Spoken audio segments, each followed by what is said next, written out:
all the stuff that we watch, all the things that we watch, it is like hidden right in front of your face. I just did a video on Akuna Matata. Okay, Akuna Matata, Akuma in Japanese means evil. Akuma is the name of the devil. I don't know if you know that. You know Akuma? Yeah, so Akuna means evil. Akuna Matata means many evil demons.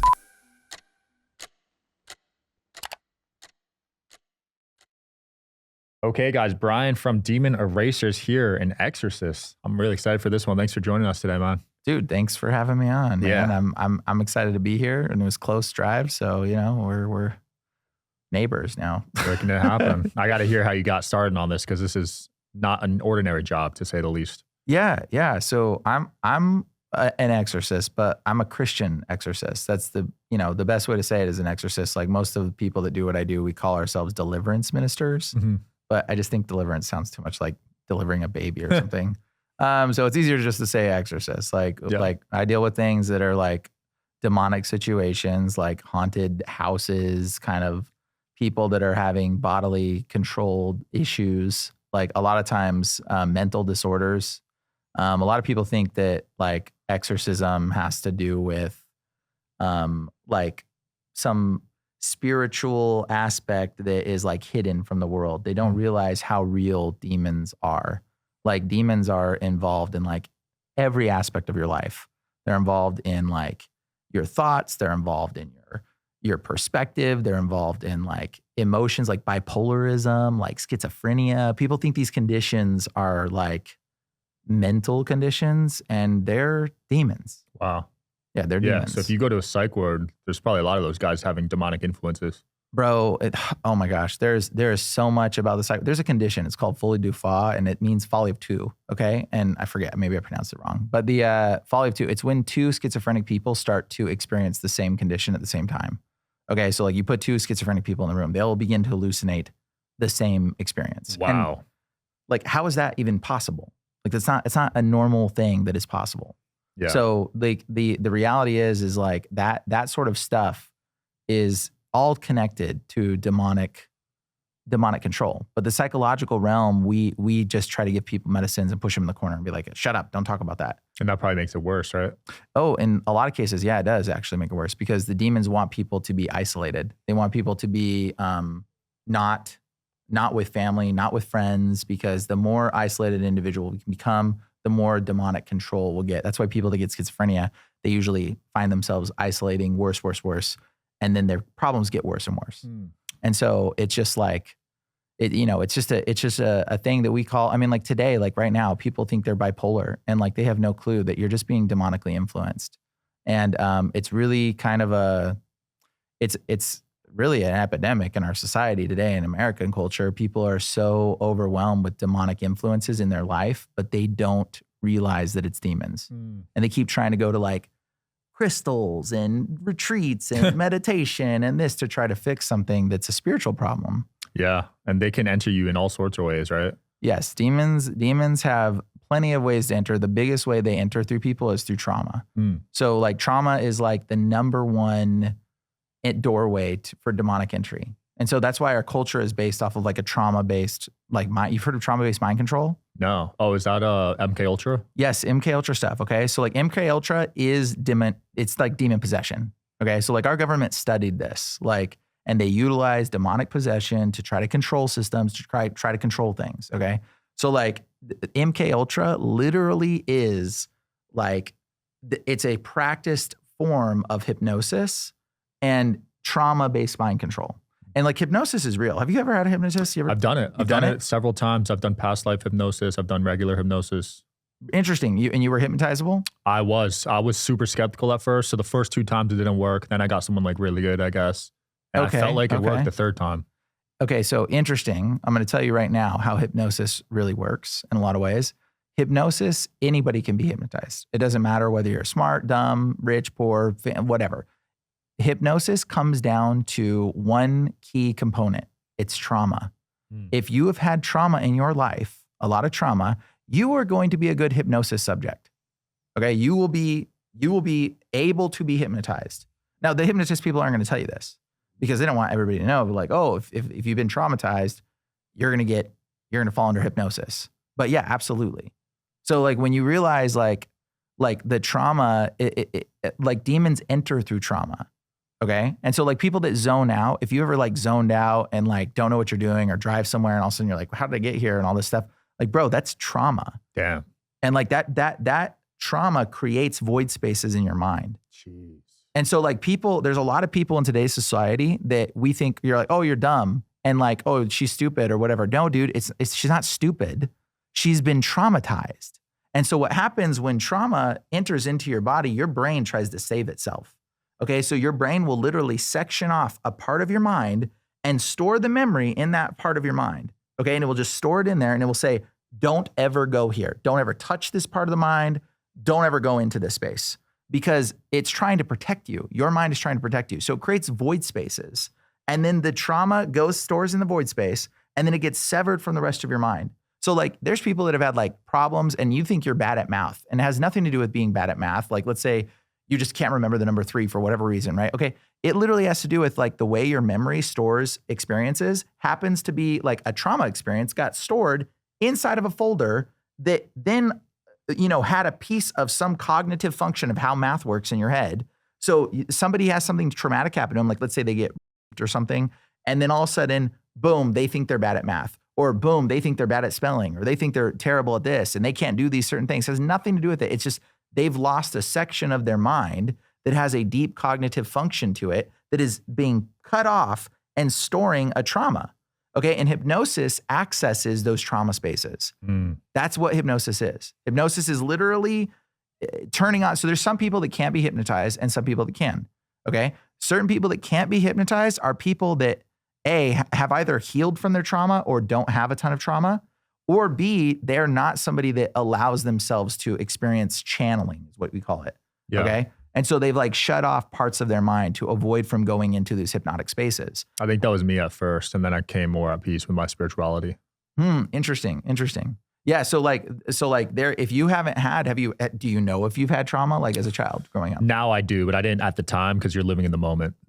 Exactly. But now I do, yeah. It creates, when you have trauma, it creates certain personality types and behaviors in you that subject you to hypnosis. It makes you open to being hypnotized. And it makes you open to demonic possession. Damn. That's how demons work. They work in the void space in your mind where the hypnotist can control you in a sense. I mean, like we shaman back in the day were like exorcists. Okay. But like you've heard of like the shaman that like where, they wear like the top hat with the bones or whatever. Yeah. And they like, oh, the shaman will turn you into a chicken. Oh, watch out. Bro, he didn't turn people into a chicken. He hypnotized them into thinking they were a chicken. Do you understand? Because they were working with demons and hypnosis back in the day to control people. Like this is like stemming from like what a lot of witchcraft is. Yeah. Like witchcraft today is forms of hypnosis, mass hypnosis through the media, through controls, like lots of different forms like this. How prevalent is witchcraft today? Is it as popular as it used to be? Oh my God. It's more prevalent than you could even realize, bro. Oh, it's in everything you do. It's in everything. It's in our culture. Okay, look. Why do you think they call it the media? Why? Because it comes from the word medium. Like it literally is the media is the in-between, okay? The original medium in Greek mythology was Iris, okay? And she was the messenger of the gods. She was the in-between. She was the medium, the go between the bigs and the little. We're the little, the gods, right, are the bigs. The medium's the in-between. Goes between the bigs and the littles, right? So the original medium is Iris. What is Iris backwards? Iris. Siri. Holy crap. Bro, it's Siri. Like, and not only that, do you know, look up how much the first iPhone was sold for. Do you know? How much? $666.66. No. Oh yeah. Bro, and why do you think they call it an iPhone? Why is the apple on the back of the iPhone? What do you think that apple represents? Like it represents the apple of Adam and Eve when they took a bite out of the apple, the tree of knowledge of good and evil. Like, bro, it's called the iPhone screen. Why is it called a screen? Well, do you know what the word scrying is? Have you heard the word scrying? Heard of it. Do you heard the show Black Mirror, right? Yeah, I just watched it last night. What do you think your phone is? That's a Black Mirror, bro. Right now, yeah. That's a Black Mirror. Yeah. That's what the Black Mirror was, a act of scrying. What witches would do is they would stare into the Black Mirror, obsidian pools of water, and get visions, lying visions, Okay. They would get these visions and they would see things and then convey their visions. What are we doing with our phones and our devices today? Bro, when you're on your phone, what are you doing? You're bowing. You're bowing down, looking at your phone, bro. Like, think about it. Like, wow. It's so prevalent, we don't even recognize it. It's just witchcraft has evolved to a point where you are oblivious to it. Yeah, because before it was obvious. But you would think it was obvious back then, but it wasn't even obvious back then either. Like, but today it's definitely obvious now when you know the truth, when you can look it up and research it. Like, if we saw witchcraft back then, but back then they were just as deceived as we are today. You know what I mean? Like we don't. That's why there was like witch hunts and all this stuff. They're like, oh, it's witchcraft. They're like trying to find it. Yeah. Right? Because they couldn't pinpoint it. Because witchcraft means it's to craft or to bend something. It's called magic arts and witchcraft, not arts and crafts, magic arts and witchcraft. It means to bend something to your will, to distort it. Just think of like switchcraft, when you switch it from the will of God to your will. So you got to think of like let's say you're living a horrible life and you get some STD and you're being, sleeping around like crazy, right? That's technically, in some regard, that's the will of God that the sickness befell you, okay? That's the will of God. But what do? You go to pharmakia, which, by the way, is the root word for witchcraft. It's where we get the word pharmacy. You go to pharmakia to get this medicine to get rid of your STD so that way you don't continue having to suffer from the results of your sin, so you can continue in your sin. Like, that's the judgment of it's witchcraft is bending things to your will, bending things to your desire. It's manipulation. That's all witchcraft. And so like, it's so prevalent. Like Hollywood is it's a mass hypnosis program. Like, we call it Hollywood because Hollywood's the wood and witches and wizards used in their wands and crafts back in the day. You know that, right? Really? Yes. It's crafted out of Hollywood. Wow. Bro, and Bel Air is actually where we get the name of Satan. One of the names of Satan is Beliar. Oh my God. And it's right next to Hollywood. Like Bel-Air, the Fresh Prince of Bel-Air. What do you think that's from? Like, everything's hidden in plain sight. It's right in front of your face. It's in our English language. Like, the language itself is occultic. Yeah. Like, English is an angelic. It comes from English, Anglo-Saxon, from angelish, which was a fallen angel, Nephilim derived manipulated language. And so like, English is occultic. Why do you think we have the word? Why do we call it spelling, bro? Spells. What did we write in back in the day? Cursive. Do you know why it's called grammar? It comes from grimoire, which was the old books of witchcraft. You heard of the Brothers Grimm? Grimoire is grim. It means death also. It means not good. Like, our language, English language, is an occultic witchcraft language. Holy crap. Bro, like, it's so prevalent, you don't even see it. Like, people they're so oblivious to how much witchcraft is integrated in our society. Like, bro, the Hollywood, what do they call the people on the shows that you watch? What is the name of them? The actors? What's another name for actors? The cast. Bro, they are casting a spell on you when you watch it. It's called the broadcast because they are broadly casting a spell on everybody who watches. The broadcast. It's literally the television. Okay, it's called television program. Gram, remember gram? It's the same root. So programmer is progrimoire. It means for witchcraft. They program you. They channel. They call it the channel. That's nuts. Bro, like, why are all the terms witchcraft terms? Like, when you study the occult and you know the history of it, like, I'm an exorcist. I studied demonology for a really long time because I thought it was a hobby. I was like, oh, this is cool. I saw a demon when I was a kid, or some shadow thing appeared in my room. Freaked me out so bad. Caused me to like look into like spiritualism stuff and study demonology, which is not good. It's not something you should look into. But I studied the occult. I studied witchcraft. I like looked into astral projection and all these things, and like, because I wanted to understand it and know how it worked.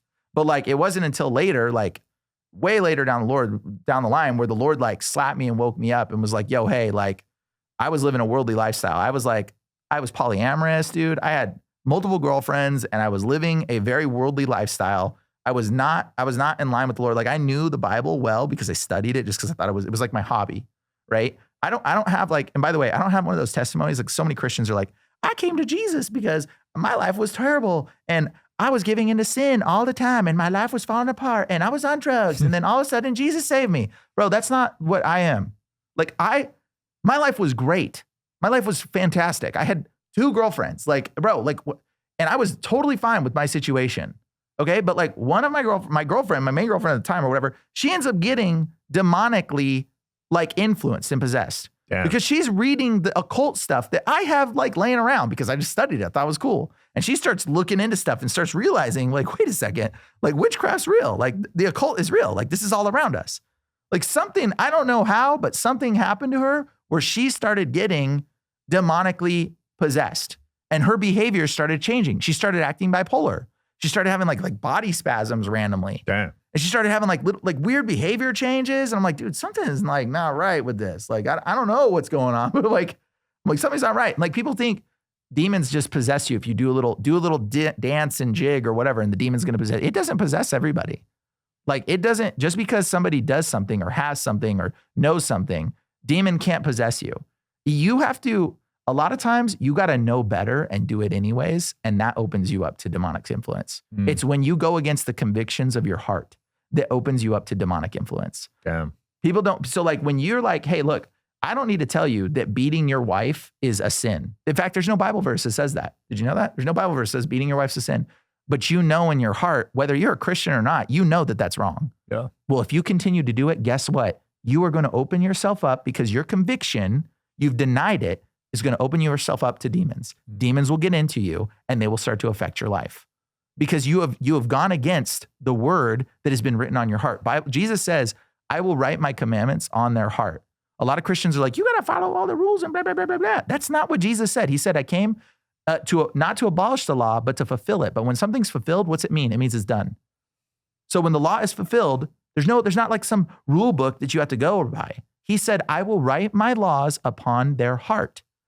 The Holy Spirit, Jesus, is in your heart right now. He's speaking to every single person right now. You have convictions in your heart. When you know you're not supposed to do a thing and you do it anyways, you're going against your convictions. It's opening you up to demons. That's how witchcraft works. This is how demons work. And like the witchcraft gets access through this.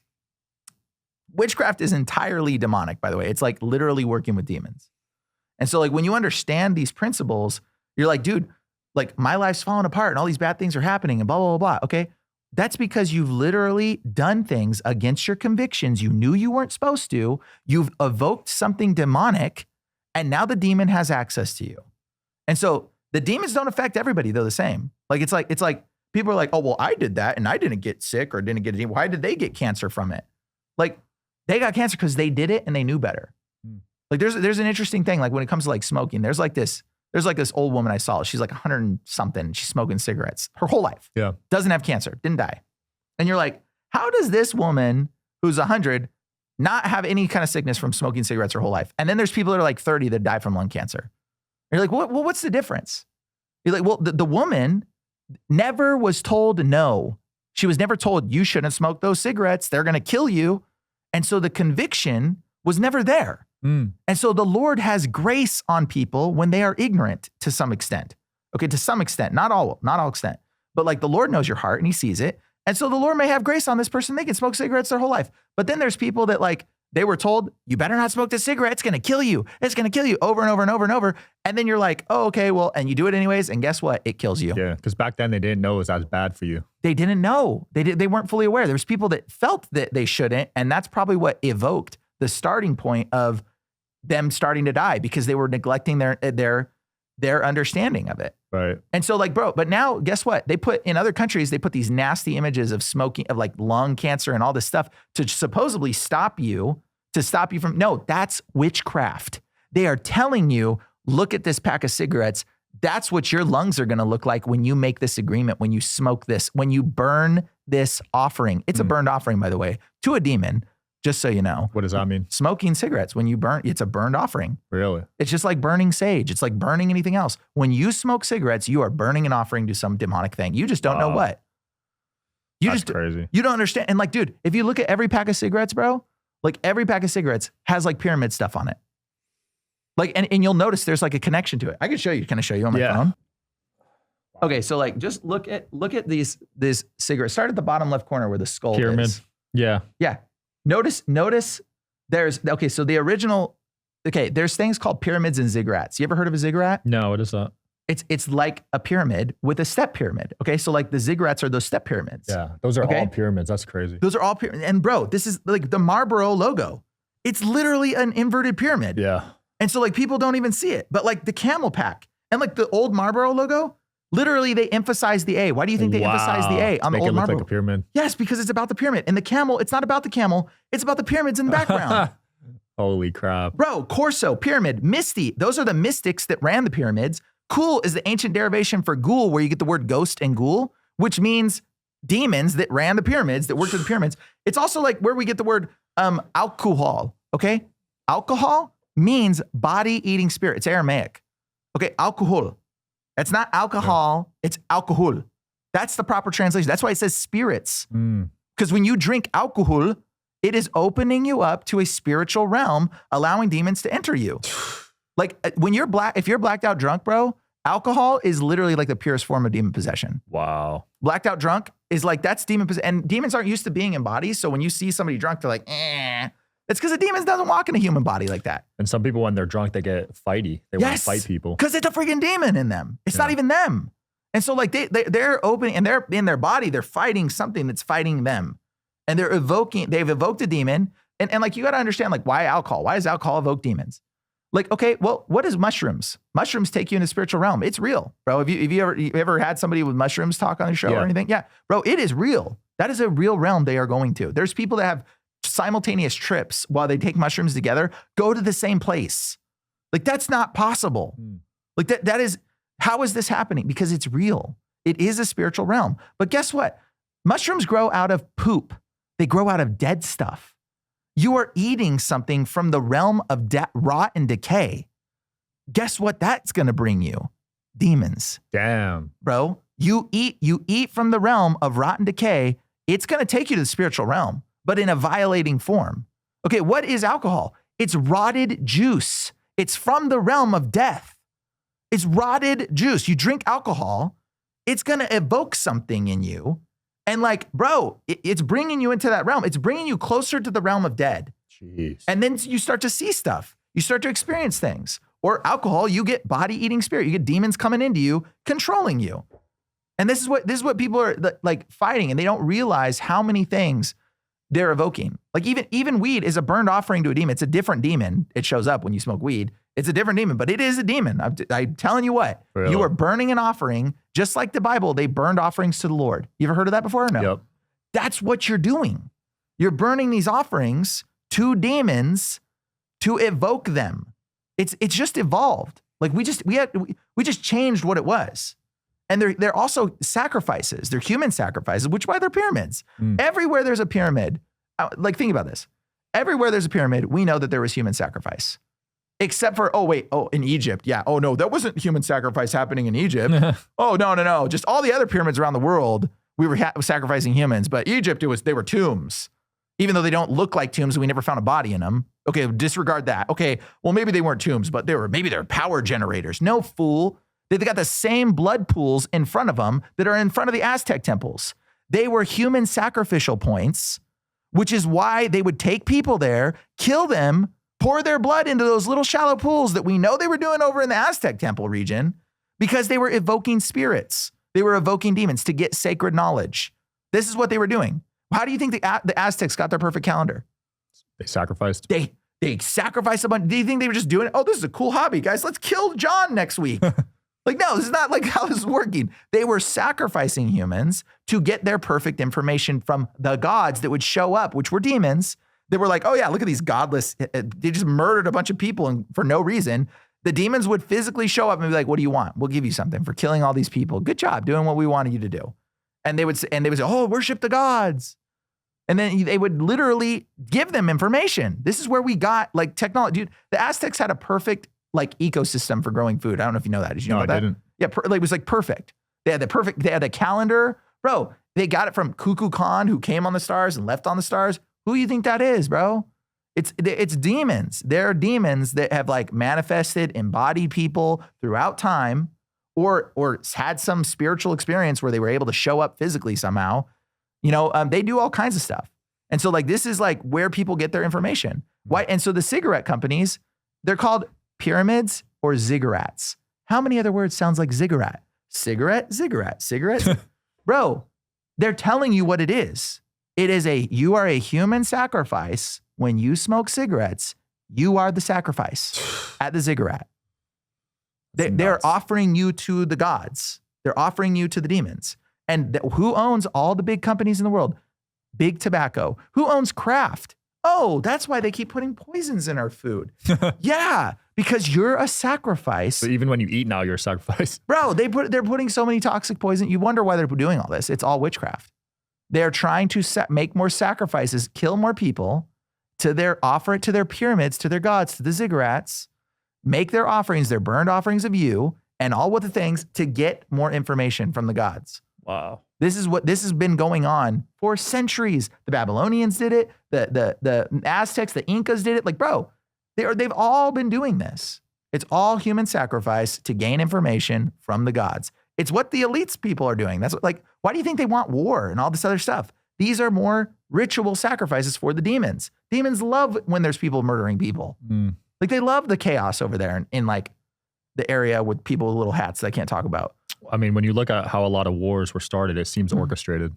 Yes. And it's orchestrated by whom, though? That's the thing. It's like, how is it like this guy over here is doing stuff that seems weird, and this guy over here is also doing that's kind of playing out? Like, how is there a world effort orchestration going on?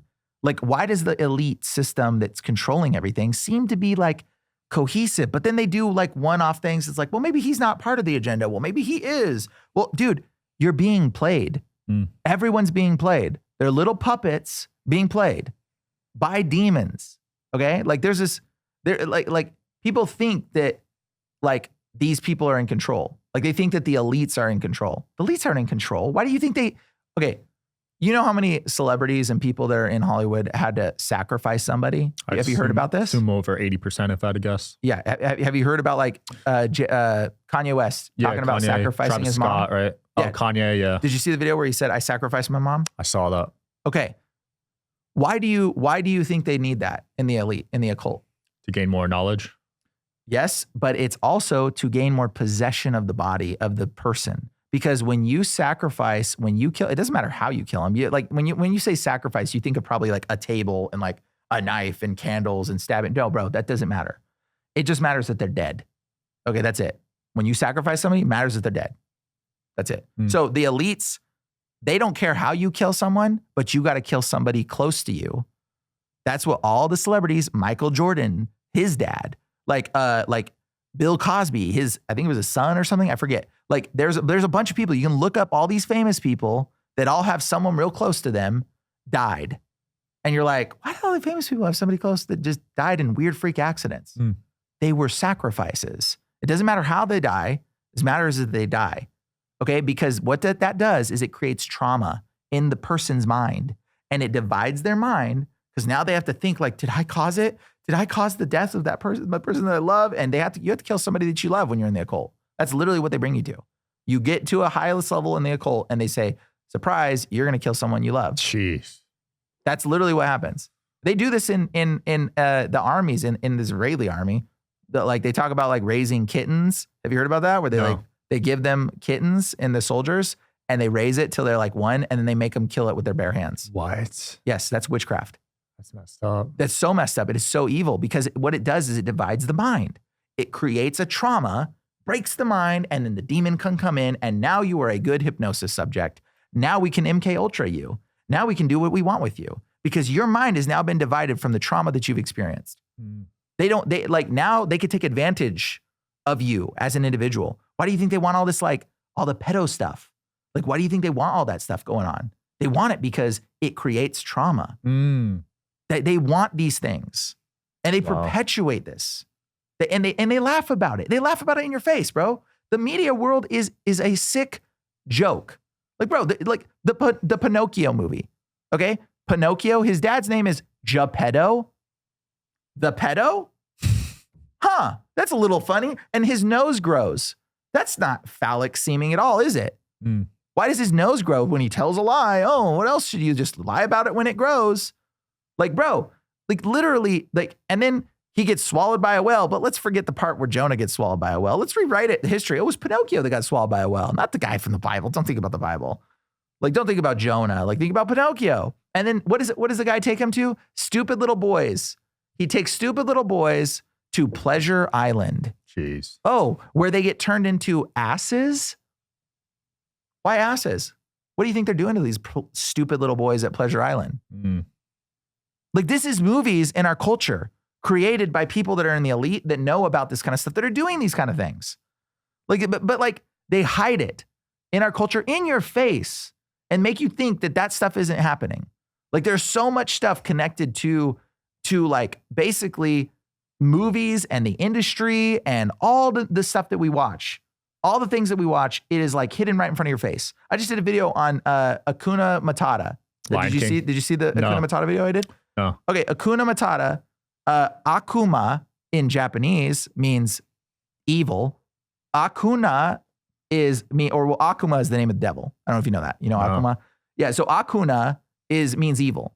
Akuna Matata means many evil demons. Jeez. Akuna Matata in Japanese. Now you might go, okay, well, it's Japanese. We're not going to talk about Japanese. Let's talk about it in Zulu. Akuma Matata in Swahili means there is no means there is no worries, supposedly, right? But if you break it up, it actually means there's other terms. It means there's complications. But in Zulu, Hakuna Matata means there's no fathers. And Zulu happens to be the primary language that the Lion King songs are sang in. It's Zulu and Swahili. So, but they told you, no, that song is in Swahili. It's not in Zulu. So like, they're not singing there is no fathers, or there is no father, sorry. Hakuna Matata means there is no father. Nuts. And what happens in the story of Lion King? Oh yeah, the dad dies. And who is that targeted to? That movie is like literally targeted to the African-American community. And it's like, why did Disney made movies like for Mulan. We've got Mulan in Asia. We've got, Snow White in Germany. And we've got, all the other people, in India, you got, Jasmine. But when it comes to Africa, they make the movie about animals.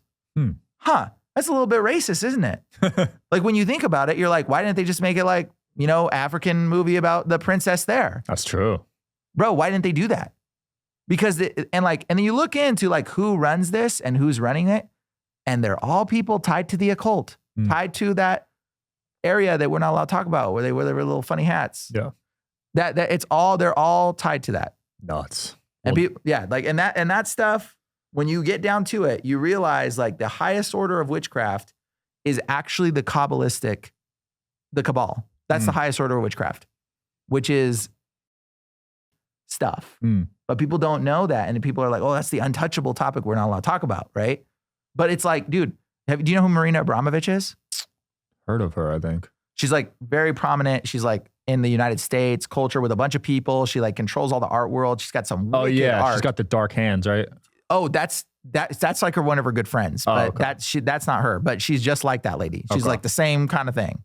Okay. And Marina Abramovic, it's Abramovic. Abrahamic witch. Abramovic. Like this is literally, it's in their names like half the time, bro. Like they're telling you like what they are and who they are. And she's like one of the, she's like a head witch. And like the Church of Satan, like that little star that you see on that stuff, bro, that's a satanic sigil for conjuring demons. Jeez. That is not, it's not, some Star of David. It's written in the Bible. It's called the Star of Remphan. It's like not a good thing. Okay. It's literally a demonic sigil.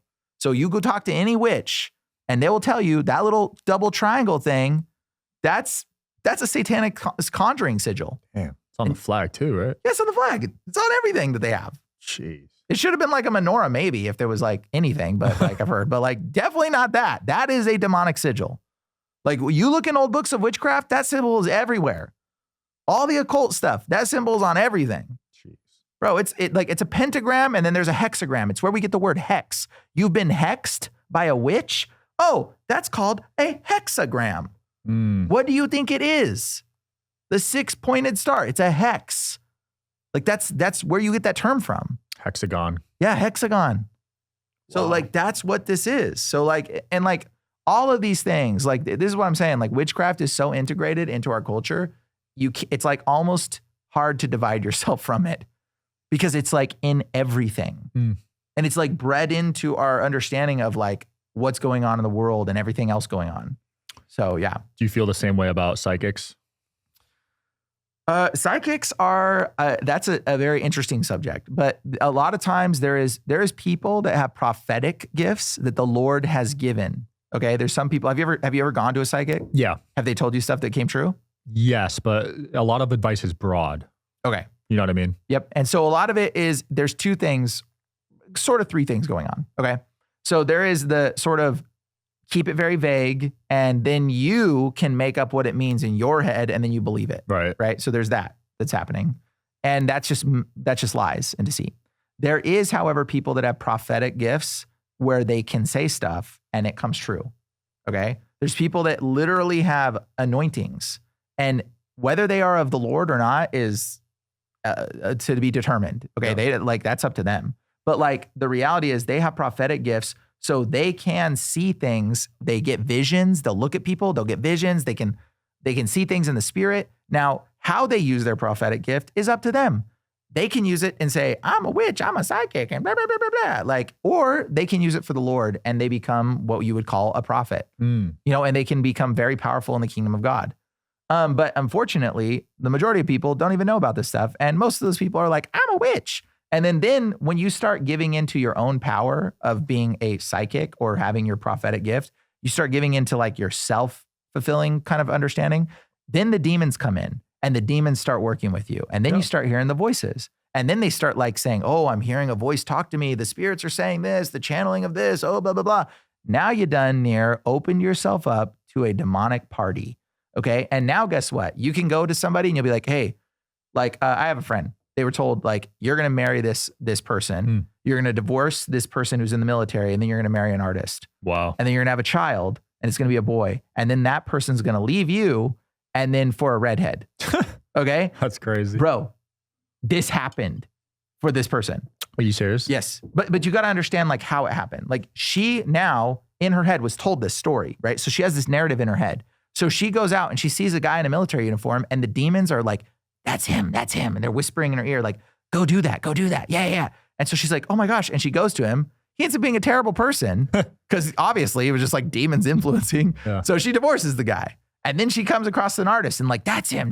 And she goes to the artist guy. And then like, he's like, marry me. And she's like, okay, whatever. And then it's only down to a 50-50 chance that you have a boy or a girl. They have a boy. And then she's like, you know what? I'm going to leave. And then she kind of like zones out and like just leaves him.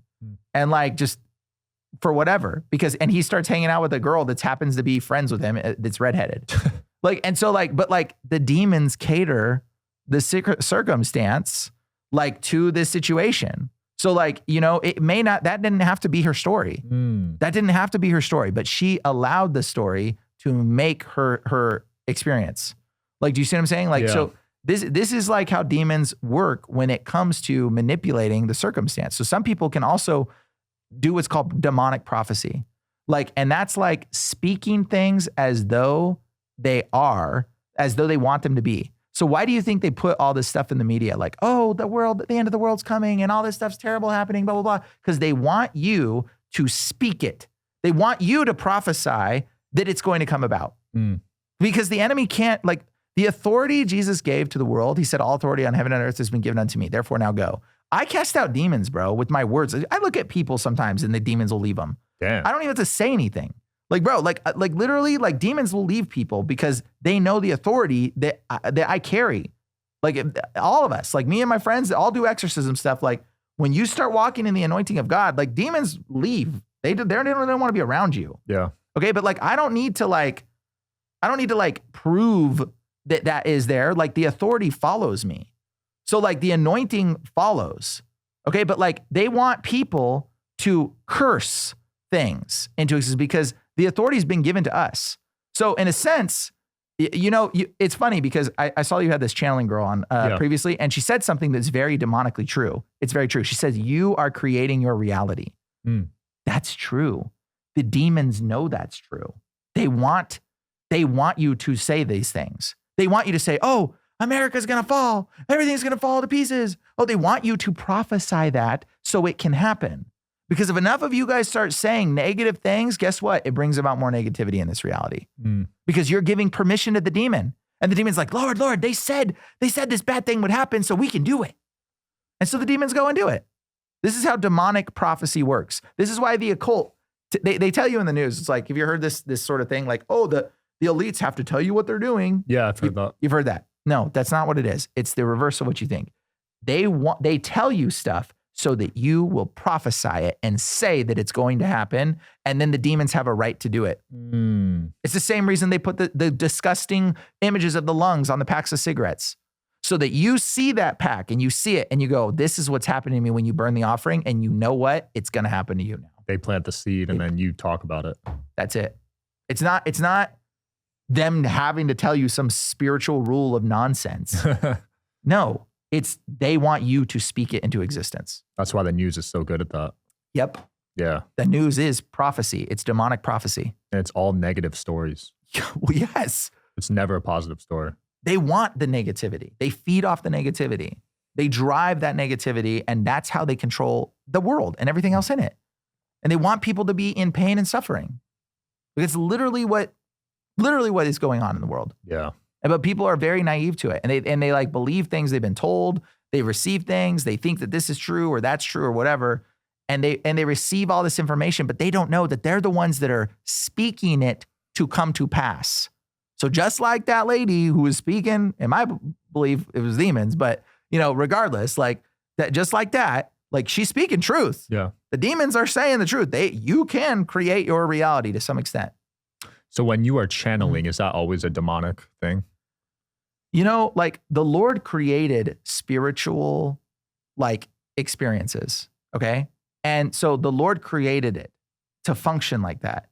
The enemy has perverted it and hijacked it. You see what I'm saying? So like demons didn't invent channeling. Okay. But they use it. That's their main way. So in a sense, like, I guess you could say that like maybe those that wrote the Bible to some degree were originally in some form like channeling, I guess you could say. Yeah. But it's just not what we call it. You see what I'm saying?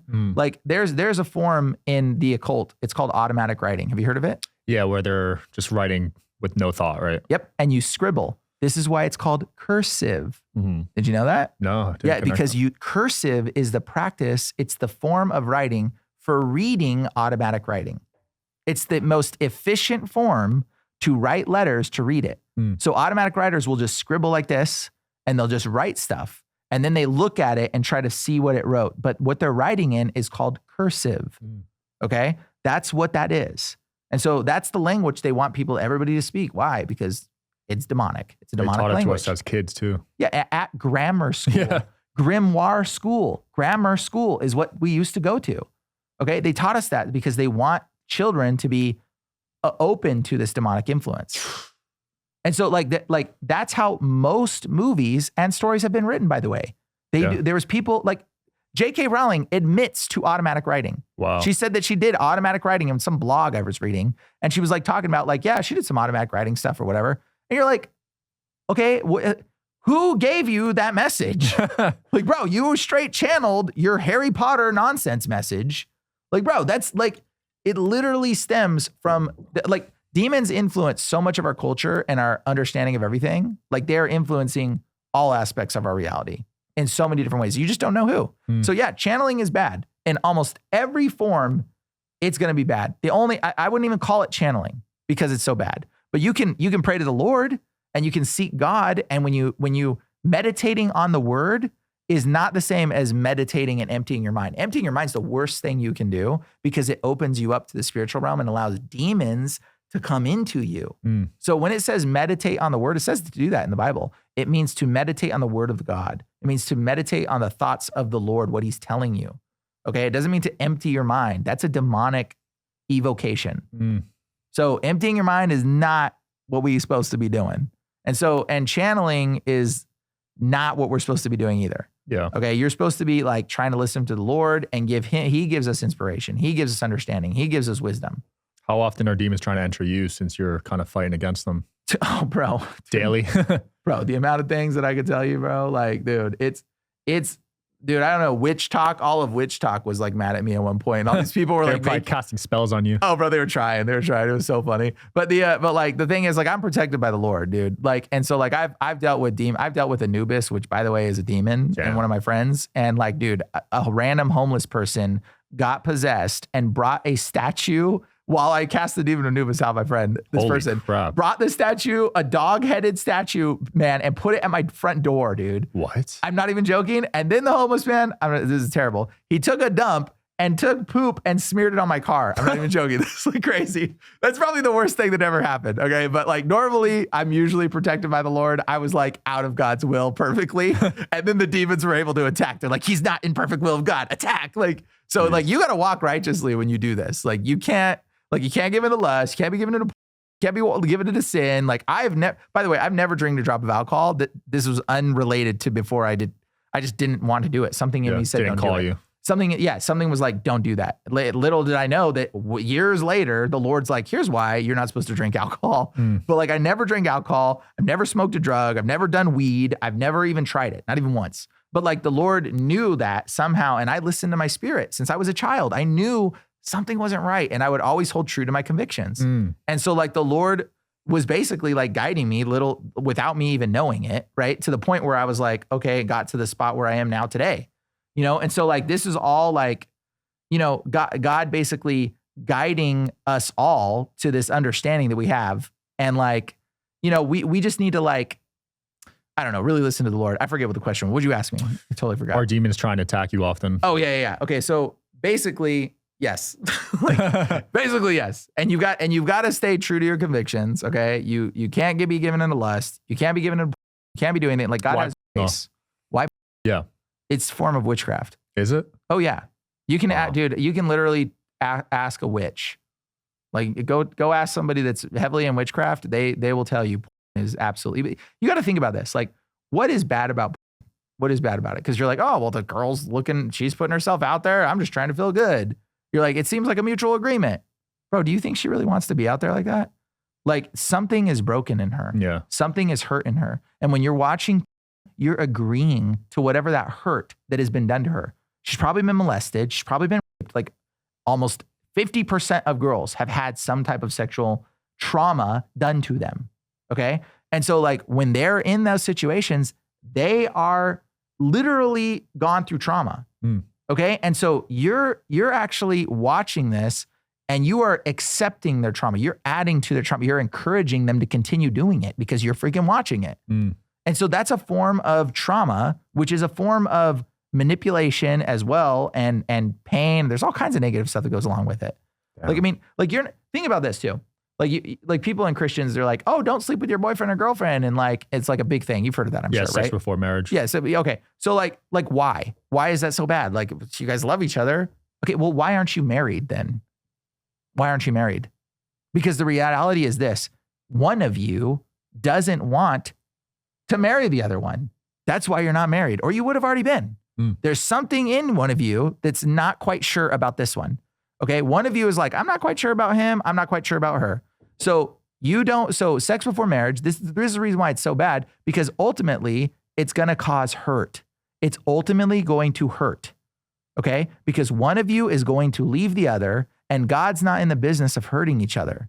Do you see what I'm saying? Like God doesn't want us to like hurt one another. So God's like, don't have sex before marriage, because you're not convicted, you're not committed, and you know that that's going to ultimately lead to hurting somebody. Yeah. That's why it's a sin. Like that's why it's not good. And like if you really look at yourself and question like, well, why am I sleeping with these girls and blah blah blah? Like, bro, like you're just hurting people. You're causing pain. Yeah. Like you're damaging people. Like, bro, I was freaking polyamorous for like 7 years of my life. Dude, that was so much trauma and hurt that I've caused to a lot of girls in that situation. Like my girlfriends or whatever, like, dude, that was like, and like, I see it now, but like, I didn't know that at that time. Like, I mean, because everybody was like cool with it. They're like, hey, this is great. Let's all live together in this big, you know, crazy do what we want space. But like, dude, that's not, like, that was so damaging and so hurtful on a spiritual level, you know? And like, that's not love. You know, that was just like lust and desire. And like, that was like totally against the Lord. Yeah. And so like, I don't know, man. It's not a good thing when you go into these realms. But like most Christians can't answer this question because they don't understand. Like they just know, oh, I was told it's bad, blah blah blah. Like the end. Like they don't freaking understand the reason why, because they're not praying and seeking the Lord. You got to seek God to get these kind of answers and know this kind of stuff. Like you really got to like pray and like, Lord, well, why is it bad? Like, what is the downside? What is this? You know? Yeah. Is there a connection between parasites and demons? Oh yeah. There's and STDs and demons too. Really? Oh yeah. Did you know that? STD? Yes. STDs are not. You might as well call them sexually transmitted demons. Okay. Like, dude, it's not. Is that bad? Yes, bro. I don't know if you know this, but STDs come about spontaneously. What do you mean? Like it's like when people are sleeping together, it's not. Someone will get an STD and one partner won't, and they'll be like, "You gave it to me. No, you gave it to me," and they don't know who, and it will create a bunch of chaos. Really, it's because you're living infidelis. You're just being like promiscuous and the demon has access to you now. Wow. And so the demon can cause this. And so one partner will get it and the other person won't. And then they'll be blaming each other. They won't know how or who or what. They'll be like, well, maybe you had it and you were infected and you gave it to me. Like, bro, that's how it happens all the time. Anybody watching that's had STDs right now, they're knowing what I'm talking about. They're going to be like, oh, shoot, he's right. Like, so both don't get it at the same time? No, not always. No, one partner will get it, the other won't. Wow, that's weird. It's very weird because it will be like, oh, well, they'll debate like, well, you can be a carrier and not get it. No, freaking, you're doing things against the Lord and the judgment is opening up and the demon has a right to access you. Wow. This is how it functions. And then guess what? You got to go get some witchcraft, take the little magic pill to make it go away, which is pharmakia, again, witchcraft. Yeah. So like literally like demons and STDs and parasites, absolutely. In fact, parasites is a really fascinating one. I debate whether the parasite is like the physical embodiment of a demon. Okay. Like, I mean, like when you come into things like, okay, like cancer, here's an interesting one actually. Oh, horoscopes. Yeah. Also, you know, like horoscopes, all those names, astrology, all those little symbols, those are demonic sigils. That's how you write a demon's name, by the way. Wow. Like, why do you think we got the thing cancer? Oh, you're a Cancer, blah, blah, blah. Like, oh, I'm a Pisces or whatever. Like cancer? Wait, like, whoa. What, isn't that like a bad thing? Yeah, I never liked that name. No, I never liked that one for sure. But like you think like, isn't that a bad thing? Yeah, because it's a freaking name of a demon, bro. Like those are names of demons. Wow. So Aquarius is a demon? Yes, it's a freaking demon, dude. Damn. Like these are names of demons. And so those are their sigils, those little drawing things. You don't write a demon's name in English. You write it with symbols. They're not written with letters. They're written with drawings of symbols. Jeez. So like all those little symbols, those are demon sigils. Okay. And like people they're so unaware of it. And so like this kind of stuff like stems into like the occult. And so like sickness and cancer and disease, like those are the same. They're the demons. They're the same freaking demons. Like that's why it's got the same name. Like, bro, it's telling you what it is. Yeah. Like wake up. Hello. When you watch videos of parasites, they do look demonic, dude. The way they move and stuff. Bro, they totally look demonic. And like, here's the thing. Like, I wonder if parasites are like physical bodies of demons. In some, like they've been reduced down to these little physical bodied worm things. Like I kind of wonder, or if the parasite itself was maybe a creature and then the creature gets possessed by a demon. And since it's such a simple celled organism, it's able to control it. So the demon can control the parasite to do something unnatural. I could see or that. Do like, I don't know which way it goes, but I debate whether it is a demon or whether it's just being controlled by a demon. But either way, it's demonic and it's creating sickness. Yeah. Either way, I don't want them in my body. Either way, it's bad. So yeah, demons and parasites. I have a connection. If you watch my videos, if you go to Demon Racers and look on my channel, I have a series about parasites and all kinds of stuff. Dude, you got some great videos. I was on your YouTube. You had one about soda. Oh yes, the soda one is. You know, it's kind of funny. There's so much to that, and like let's see if this one. The Mountain this is water. Valley Spring. No, nothing on there. Oh, the name. Yeah, I just want to look into some of the stuff. It's just Pellegrino. Like it literally says S Pellegrino. Spell agrino. Spell agree. Like agree with the spell. Why do they put S period Pellegrino? Why do they cut off the word San? Just two more letters. Why not just San Pellegrino? But they put Spell-agrino for a reason, because they're telling you it's a spell of agreement. Wow. And you're like, okay, that's weird. Or like Sunkissed. If you look at the Sunkissed logo, it is not. Have you seen Sunkissed? The orange one, right? One? Yeah, I watched that video. So you saw the Sunkissed logo? Yeah. Yeah, like dude, it doesn't say Sunkissed. It says Sin Kissed. Right now, everybody, Look up Sun-Kissed logo or show it or something. It literally says sin-kissed. The U and the I or the U and the N are together because it's sin. And you're like, that's weird. But like, or like things like Albertsons is owned by, what is it? Cerebrus, which is the 3-headed dog of hell. Jeez. Okay. And that owns the whole brand of these things. And you're like, well, why is that named there? And you're like, okay, well, what do these drinks do? Like, or like Monster energy drink. Everybody knows the Monster one, I'm sure. They've seen the 3, which is like the VAV, the 666 thing or whatever. And they've got an upside down cross. And then you got Death Water. And you're like, bro, there was another one that just came out. Some other water company that was like, we're not a cult. I forget the name of it. Anyways, and then there's things like Coca-Cola, which people are like, oh, it's named Coca-Cola because it came from cocaine because they used to put cocaine in it. No, Coca-Cola where did cocaine get its name? Cocaine gets its name from the demon Coca. Okay, the Kukui or El Kukui, Coca or Cuckoo or Coco. This or somebody that's kooky, that's crazy in the brain, right? This word Coco all refers back to like the coconut, which was a race of hairy demons that would kidnap children. Jeez. This is where the word coca comes from.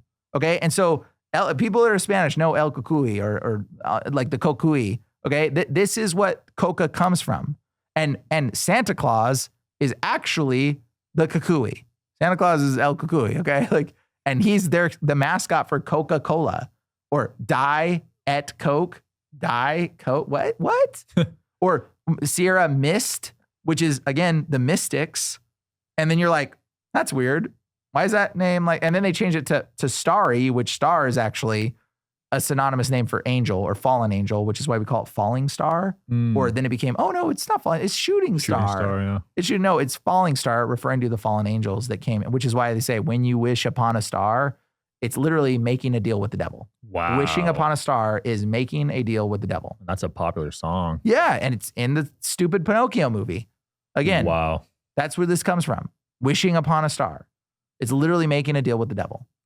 And so like when you see all these things, it's like, why are they doing it? Why are they putting it out there? Because they're putting it out there to tell you. So that way you know that these are the occultics people that are in control. Like they are in control. Big Tobacco owns like most of these companies, okay? They own Kraft, they own all these other big companies. Like they own this stuff because they're putting they're putting curses, they're putting poisons in these things. So when you drink it, like Dr. Pepper means to be beaten. Did you know that? I used to love that drink too. That's crazy though. It means when you're peppered, like when you get peppered by like a shotgun or to be beaten. Wow. No, I had to cut soda, man, and alcohol. Yeah, because you know that it's bad for you. Yeah. Because there's a curse attached to this. They are putting poisons in it. Okay. And they're literally trying to poison you. And they put it in the names. That's why they do it. So you're so obliviously ignorant to it.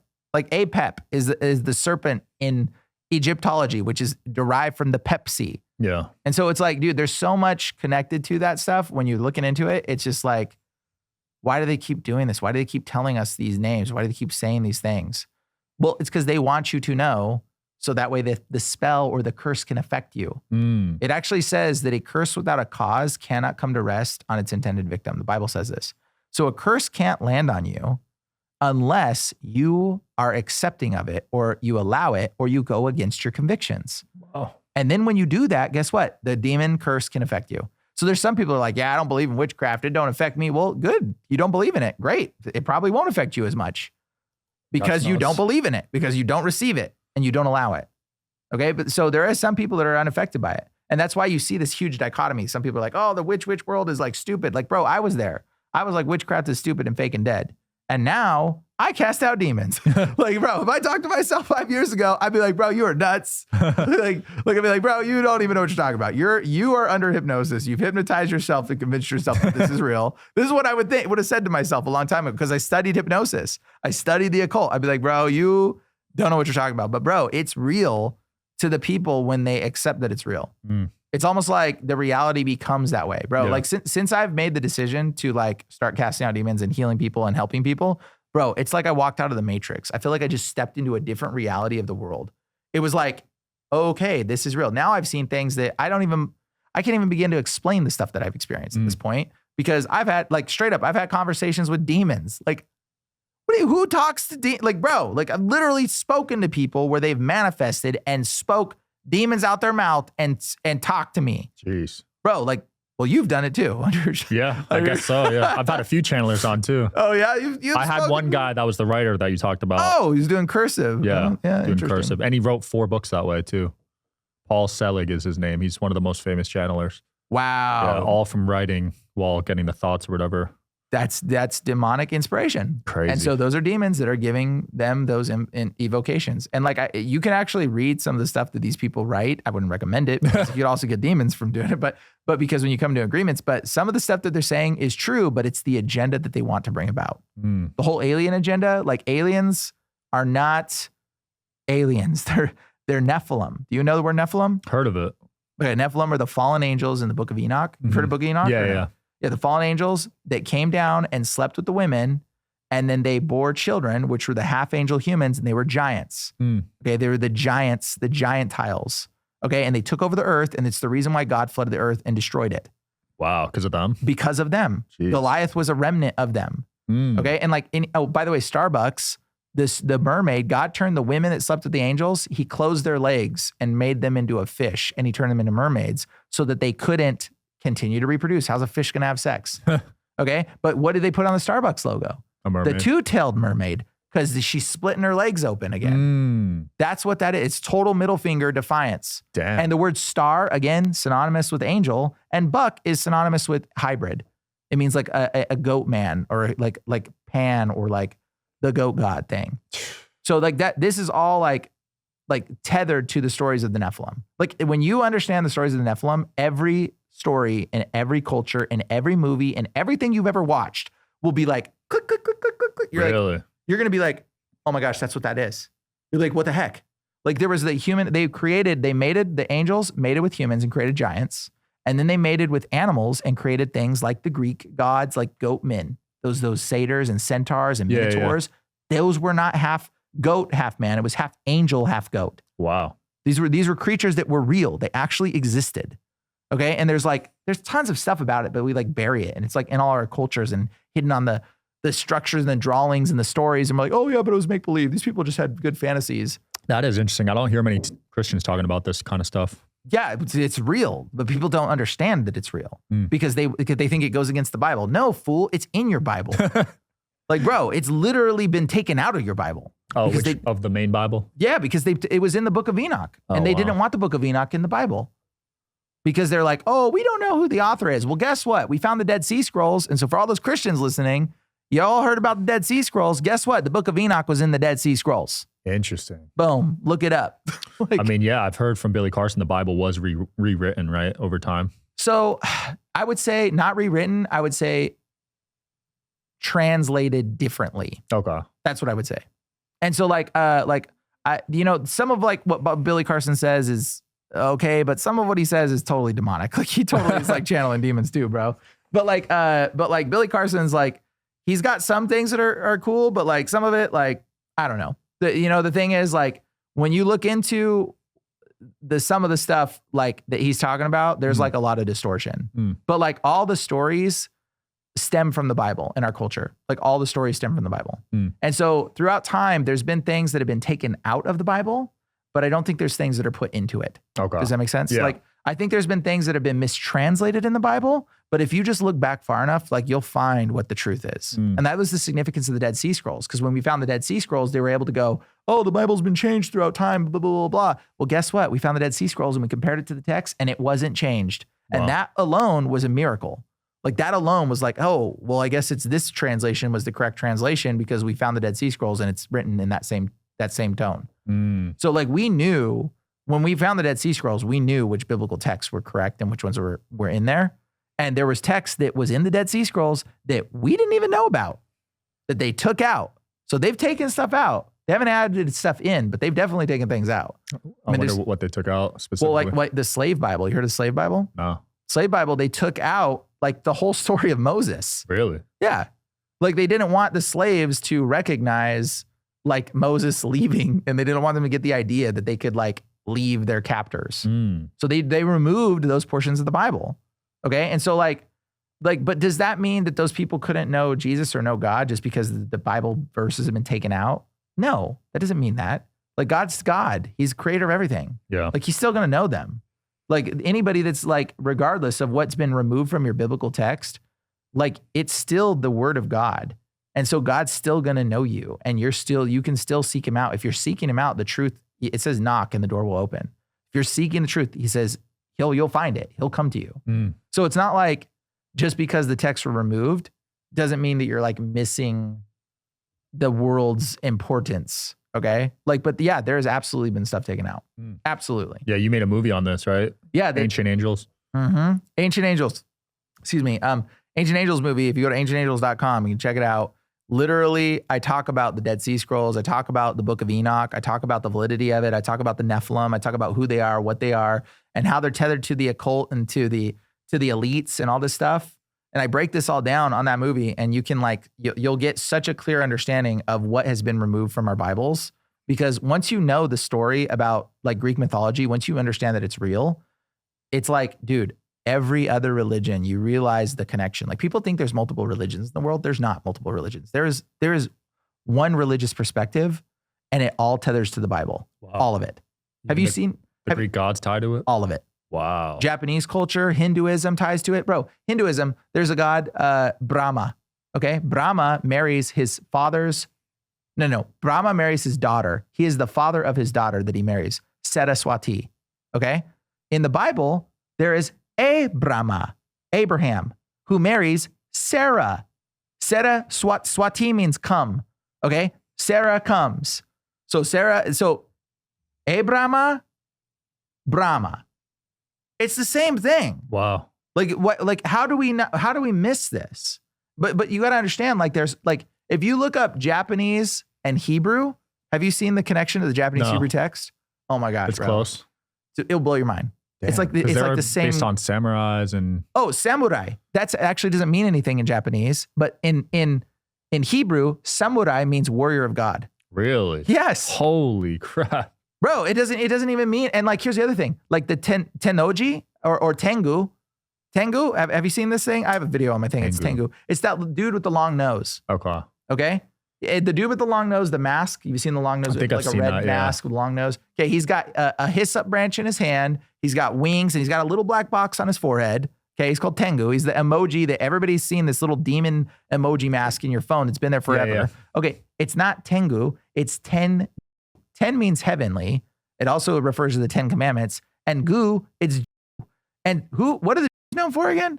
Oh yeah, the nose. Huh. Isn't that interesting? And then you look into the old stories. Do you know the Tengu taught them the way of the samurai? Huh, that's weird. And then Tengu not only taught them the way of the samurai, but Tengu brought them the Torah no Maki. No Maki means scroll of. Torah no Maki. The scroll of the Torah was brought to the Japanese people by Tengu, 10 heavenly. Jeez. And he's wearing this little black box on his head. They call the Tolkien or the Teflon, which is wear this little black box. Have you seen that thing? They wear the little black box. It's like a little black box. They have like a little prayer box on their head. Anyways, and then the hyssop branch in his hand is the hyssop branch they use for Passover. And this is like the Japanese mythology stuff. Bro, it totally tethers. Dude, you've seen the Japanese people carry that little shrine, the little golden shrine? I think I've seen that, yeah. I'm talking about, and they chant. It's called Makio is the chant. Okay, and Mikoshi Shrine is what it's called, I believe. And so they carry this little shrine around. Dude, that shrine oftentimes has little birds on the top, and you're like, what do they got little birds on the top for? And you're like, that kind of, and it's golden. You're like, is that the Ark of the Covenant? Sure is. Why do you think they're carrying it like that? That's crazy, bro. You know what their chant is? Their chant, Mikoshi, and their other chant, I forget the other one. It doesn't mean anything in Japanese. It means nothing. They chant a phrase that means nothing in Japanese, but in Hebrew, it means to bear up the presence of the Lord. Interesting. Something like that. I forget exactly what it is, but that's what it means. It means to bear up God's presence. And you're like, why are they chanting a phrase that means nothing in Japanese, but in Hebrew means this? Bro, why is every culture, everything points back to the Bible? Like every culture, the Indian, Hindu culture, the gods, all of it. When you know like Ganesh, the elephant head, like you know the Bible stories that they removed, it says God turned the people that tried to build the Tower of Babel to be like elephants and like kippas or monkeys. And so like he turned them into elephants. You're like, wait a second. Like Ganesh is elephant-headed, but you read the story, but like if you know the Bible story, it makes more cohesive sense because they're not like outlandish one-off stories. Okay, they all relate to one another. Like, dude, the story in Greek mythology, there's Hercules, right? Okay, then in the Bible, there's a character called Samson. You heard of him? No, you know I haven't read the Bible. Oh, okay, well, Samson is the strong man in the Bible. He's got really long hair, and he's like a strong man who literally does all these feats for the Lord. Okay, and the people wonder how strong he is. Dude, Samson lines up with the stories of Hercules almost to a T. Wow. Bro, you're like, he's literally, his first wife dies in a fire. Hercules' first wife dies in a fire. Samson and Hercules. Okay, Samson and Hercules, there's like he goes up, there's a story where Samson goes up, rips the gates off a city, climbs up a mountain, and throws them up a mountain. Hercules does the same thing, rips the gates off a city and climbs up a mountain. Destroys a whole army. Hercules destroys a whole army. Like, bro, when you see it, you're like, why is Greek mythology looking a lot like the Bible? And so like people like, you know, Billy or whatever, they'll take these things and be like, oh, the Bible's wrong, blah, blah, blah, blah. No, it's not. You're missing it, dude. Like, it's literally telling you that there's been distortion pulled from the Bible because the Bible's the only long line where every story from every culture it points to the biblical narrative. So you can look at it and you can go like, okay, either the Bible is just ripping off every culture or every other culture is ripping off the Bible story. Yeah. And it's very obvious when you know the full narrative because the Bible story is cohesive and it's all connected. Whereas the other stories, it's like you'll find stories and cultures in like, you know, the Philippines that don't relate to the stories over here in this culture, that don't relate to the stories over here in this culture. But like the biblical narrative relates to all of them. And you're like, okay, why is that one relating to all of them, but none of the others are relating to one another? That is interesting. Yeah, his big thing, Billy's big thing was there was multiple gods, right? Not just one god. That was his big thing he was known for saying. Well, yeah, there was. Then those multiple gods were the fallen angels. They were the Nephilim. Oh, so you actually agree with that? Oh, to some extent, yeah. They were called the Elohims, the Els. Okay, and it's like, and they were the gods. They claimed to be gods, right? But they weren't God. Okay, they were fallen angels mating with humans, created giants. How are the Greek gods perceived? They're perceived as giants because that's what they were. Like that's what, and they claimed to be God, and they said that they were the Lord and worship us and blah, blah, blah, blah. And they took over the whole region, and then God flooded the earth and destroyed them all. Why do you think all the temples are destroyed, bro? Like, why are all the temples of the old gods all destroyed? Yeah, they're all gone, right? Yeah, where are the Zeus worshippers? Where are the Zeus worshippers today? Where's the clan of Zeus worshippers? Oh yeah, they don't exist anymore. Why?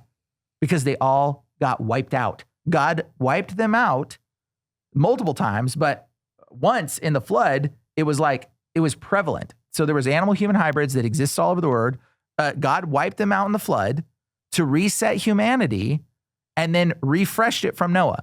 Okay, but yet still somehow the genome of the angelic DNA mixing persisted even after that. And you get people like Goliath and you get Nephilim. There's Nephilim sequence genome DNA like prevalent in pretty much everybody today. Oh, so it's still around. It's still around. Like the elites all think that they're Nephilim children offspring. They're not, but whatever. I mean, like to some degree, maybe they are, but it's irrelevant. Like everybody is to some degree. Like there's all sickness, all disease, all wickedness in our blood. Your blood type determines how much Nephilimized blood you actually have. Really? Oh, yeah. Which blood type has the most Nephilim DNA? So my theory on this would be like, I think it's O. Okay. O negative specifically would be like the most Nephilimized, but because it can mix with everybody else. And the angels were able to mix with everything. And so the AB, I think, is more human. And so this is like, and it's interesting because the Nephilim ate animals. If you have O blood type, you can actually process meat better. Really? Yes, but if you have AB, you're more of a plant processing thing. So like, there's all these people arguing about like diets, like what's the right diet to eat, whatever, blah blah blah. Dude, it really comes down to like blood. There's some lady, I forget who her name is, but she does some like blood science, and they were like determining like how blood types affect what you eat, and that's like probably because it has to do with how much Nephilim blood isolation you have in your body. That makes a lot of sense because certain diets don't work on certain people. Yeah, you're like, oh, I'm carnivore, works for you. Well, guess what? You're probably O. Yeah. You're probably O. And oh, you're AB. Okay, you got to be vegan. Okay, that makes sense for you. Yeah. Let's end off with some mystic creatures. You know a lot about these guys. Bigfoot always fascinated me. Bigfoot's a Nephilim. Bigfoot is absolutely Nephilim. Really? Yes. And he is a remnant leftover Nephilim that has survived. I don't know if you know this, but gorillas weren't discovered till like 200 years ago. Did you know that? What? Yes. Gorillas. That's crazy. Gorillas were like known as a race of angry men like before this. Whoa. I always thought they'd been around for so long for some reason. Yeah. They weren't discovered because before then they were considered people. No. Yes. They were considered people. They were a race of angry men. In the 1800s, they were considered people. Yes. They didn't know, and they were like elusive, and they were like, it was this hidden group of people that lived in the forest or whatever. So how many chromosomes do humans have? Do you know? Is it 32 or 46? 46. 46. And people with Down syndrome usually have 47. And gorillas have 48. Whoa. Isn't that interesting? Really interesting, yeah. So like there's this misconception that like we evolved from monkeys. No, we didn't. We didn't evolve from monkeys. God created us. Monkeys quite possibly de-evolved from us, mixing with animal, Nephilim, angelic DNA. I know this sounds crazy, but like they're Nephilim offspring remnants. And there's so much connection to this. I think I talk about it in my if you go to ancientangels.com and you watch the movie Ancient Angels, you'll learn about some of this in more detail. But like the angels, like basically in the book of Enoch, the book of Jasher, it talks about there's these creatures that come out of a whirlwind. And it says from the middle down, they're like children of men. And from the middle up, they're like bears or kifas. And the closest word for kifa we know is kof, which means monkey. So it's like, what do you get when you mix a monkey, a bear, and a human? That would probably be something like a gorilla. Wow. So like gorillas were quite possibly this hybridized Nephilim offspring creation that just basically degraded down to the Down syndrome state and reverted back to an animalistic state, basically. That is fascinating. And so there's so, and like, and I know this sounds crazy, but like if you go on my YouTube, I talk about a lot about this too. And when we get into it, it's like even the word for like if you've seen a baboon, they look like dogs kind of, right? So I don't know if you know this, but the Japanese or ancient Chinese word for monkey is humanity plus dog. So you take the word dog and the word humanity, and that's their word for monkey. Really? And it's like, oh, that's strange. Why is it that way? Well, maybe because that's what it was. like maybe there was a connection there at one point and people knew about it. Because if you look into ancient history, there's like Canaanites and it talks about bloodlines and all kinds of mixing of animals and genetic stuff. You can even look up old drawings right now. Like people are like, oh, this sounds crazy. Like Jesus literally said, go and preach this gospel to every creature. Okay, every creature. You're going to preach the gospel of Jesus to a dog? What are you going to do? Like, bro, you ain't going to do that. Like, preach the gospel to every creature. Like, because the gospel of who Jesus is, this is why he came too. Because of the corruption of our DNA, the corruption of our genetics, the wickedness in our heart, but also like, this is why we need a savior. Like, this is why we needed Jesus. Like he was redeeming us from the law of sin and death and from the wickedness that has corrupted our genome. And so like we needed Jesus as our savior, spiritually and physically to some extent. Okay. And so like and you read the words in the text in the Bible, Jesus says like they went and casted out demons, but the word demons has two meanings. There's daemon and there's demons. Daemon is like the will of a demon. Demon in its root word means the physical body of a demon. So there is like something else that we just don't know about or has been erased. A lot of it's been erased from our history books and stuff that they've neglected, but you can see pieces of this evidence. But like there was physical bodied, not full human things existing at the time of Jesus even. Wow. Yeah. And they were literally, we called them Canaanites. Canaan means dog. Night, Canaanite means dog, human.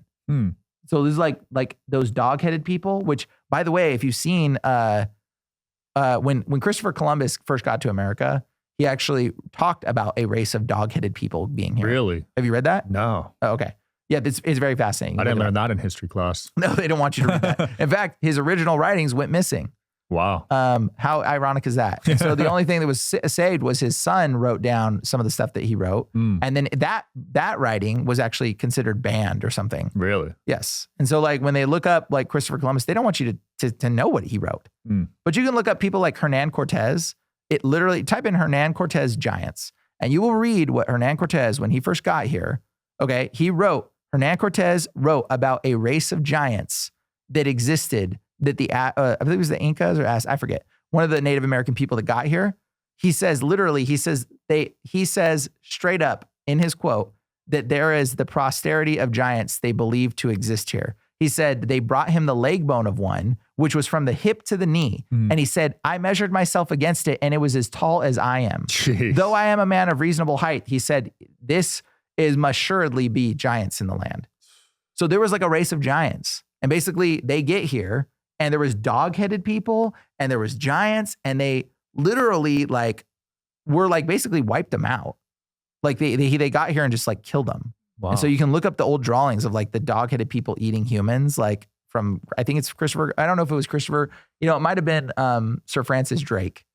But either way, type in Sir Francis Drake giants, type in Christopher Columbus giants or dog-head people, type in Hernan Cortez giants, type in Amerigo Vespucci giants, type in any early explorer giants or dog-headed people or something. You're going to find some writings that you're going to be like, why didn't they teach us this in school? That's fascinating. And they'll be like, oh, no, because that was just them imaginating. They were just using their imagination. That was just the made up part. We don't want to teach you that. Or how about it really existed and they just don't want you to know about it because it points to the Bible and it validates that the Bible is true. Like it validates that God is true. It validates that like everything that we know about the biblical text is not what we're assuming. Yeah.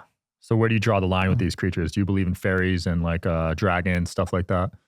Yeah, absolutely. So dragons are demons. Really? Yeah, 100%. It even says in the Bible. Oh, wow. Yeah. So dragons are literally listed. It literally says in Revelation, it says the dragon who is the devil, the serpent. Okay. And it says like literally he is referred to as the dragon. Okay. He was the snake in the Garden of Eden. And then he lost his legs. You know that story? Have you heard that story? No. Snake? Okay. Garden of Eden. The serpent came to Adam and Eve. And he had legs, and he whispers to Eve, eat of the apple, and you will surely live. And she dies and creates the sickness, right? And all the evilness. But then as a curse to the serpent, he loses his legs.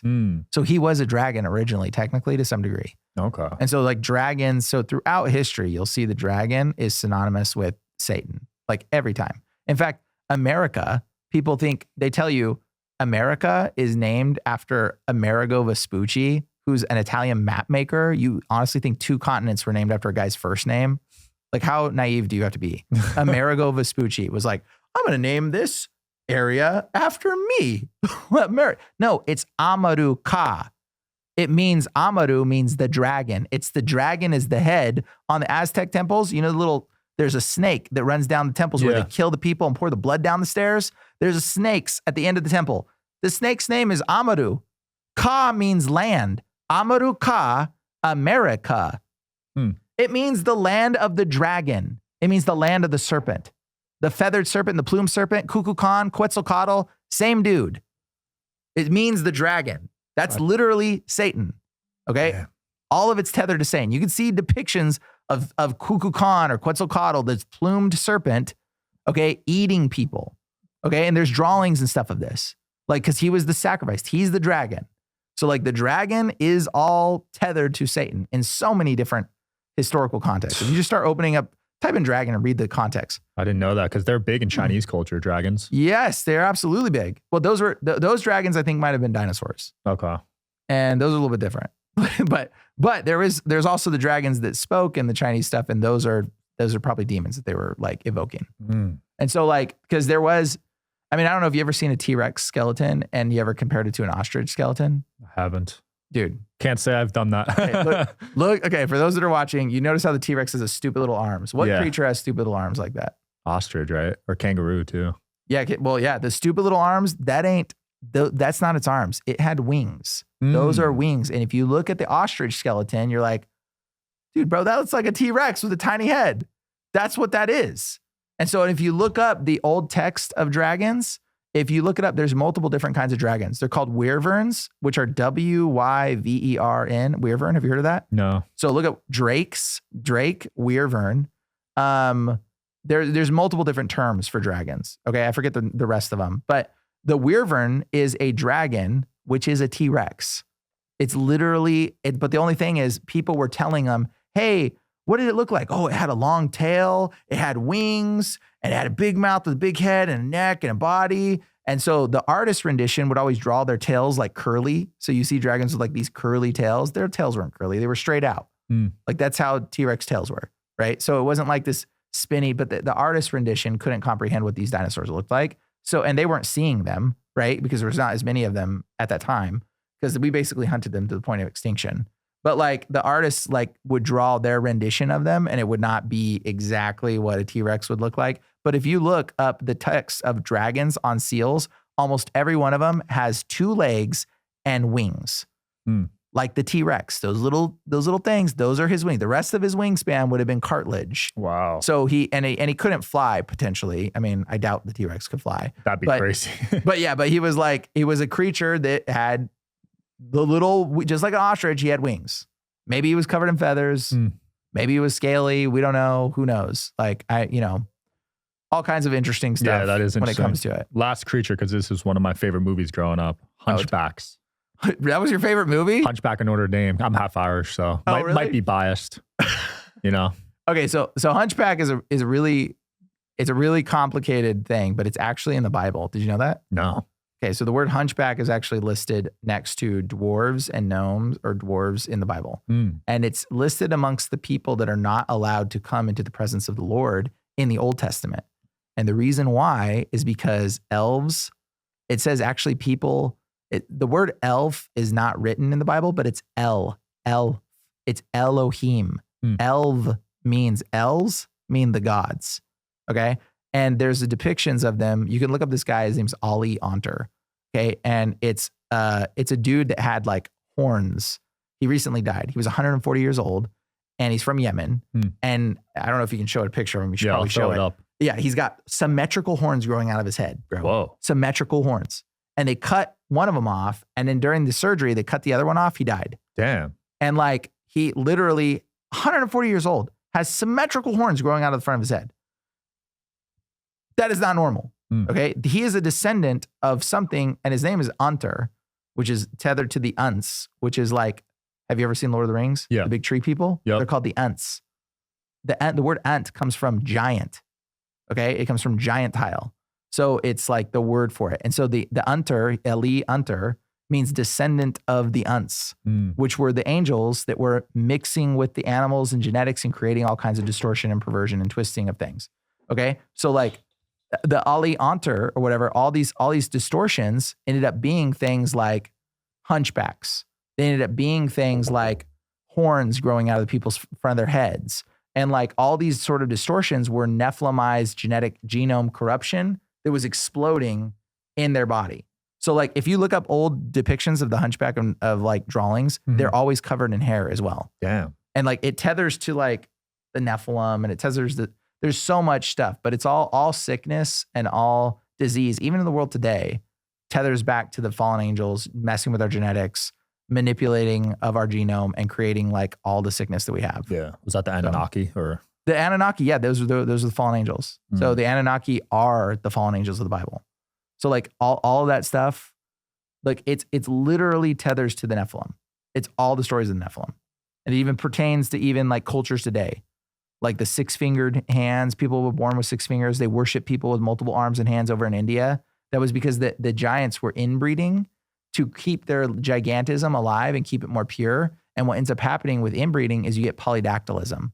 So you get things like 6 fingers or Siamese twins or splitting of the genetics, because it's like it's like creating the hand in polydactylism, but it's like the code is like, oh, we already made that finger, and then it doesn't know because there's a doubling because of brother and sister mating, which like boom, and it makes an extra finger. So there's a bunch of people in the Amish community that have 6 fingers from inbreeding. Really? Yes. It's like I didn't know that. Wow. Yeah. That's some Game of Thrones stuff right there. So anytime you see that, that's why there's like the 6-fingered thing was tied to royalty. It was because they were inbreeding to keep their Nephilim genetic sequencing like more alive. Yeah. So there's so much tethering to that kind of stuff. But the hunchbacks were like basically another defect of gigantism explode. It's almost like elephantiasis. You heard of elephantiasis? Yeah. Elephant Man, right? That guy. That's the same thing as hunchback. Yeah. So it was an explosion of genetic genome DNA exploding in like the back or the part of the body or whatever. So this is like literally not like, it's not like what people, like it forms out differently in a lot of different ways. Makes sense. Bryan, it's been fun, man. I could definitely film with you for hours. We'll have to do a part 2 one day, but in the meantime, where could people find you? Awesome, dude. There you go. Oh shit, missed it. Okay, there you go. You can find me at Ancient Angel or Demon Erasers on Instagram or TikTok. I kind of don't post as much content on TikTok anymore because they're so heavily shadow banning everything. But Instagram, YouTube, Demon Erasers. I have a podcast called Ancient Angels and a movie, Ancient Angels. If you go to ancientangels.com, check out all the kind of crazy stuff that's on there and learn some cool facts about the Bible and history that people just forgotten about. Absolutely. We'll link it below. Thanks for coming on, man. Thanks so much, bro. Check them out, guys. Peace.